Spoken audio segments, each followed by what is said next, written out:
albums as well as newer ones that I've written.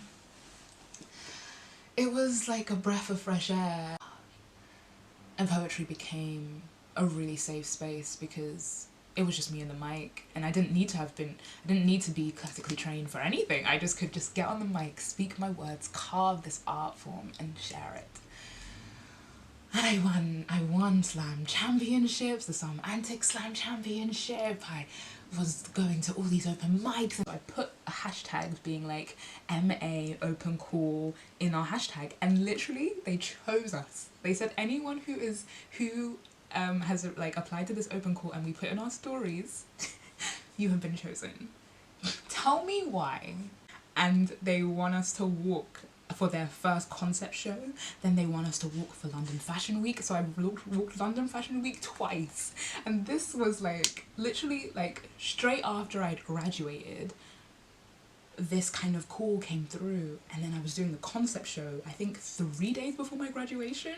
That all the things that my younger self did not get to do, dance, all of it, that is what I was meant to be doing. And so I started to pursue it. However, there was a problem. Not to me, but for my parents. I didn't like it. Thought it was a waste of time. They didn't agree with my career choices, and they didn't agree with the fact that I was becoming more and more visibly queer, and more coming into who I was, more and more experimenting with my gender and my expression. And so the hell began again, but this time directed towards me. Those 2 years of my life were one of the most awful things I've ever had to experience. Yeah, I think they just didn't like the person I was becoming.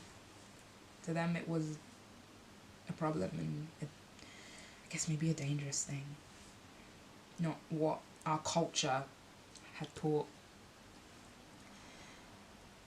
Because I knew that though, like in uni, the whole rhetoric of like it not being part of African culture, I did so much work, and that's where I started to uncover my journey with my ancestors and started digging for the proof of queerness as part of like the Pan-African history. There's so much, I've spoken about it on my channel before, but like so much proof of like queerness pre-colonially up until present day.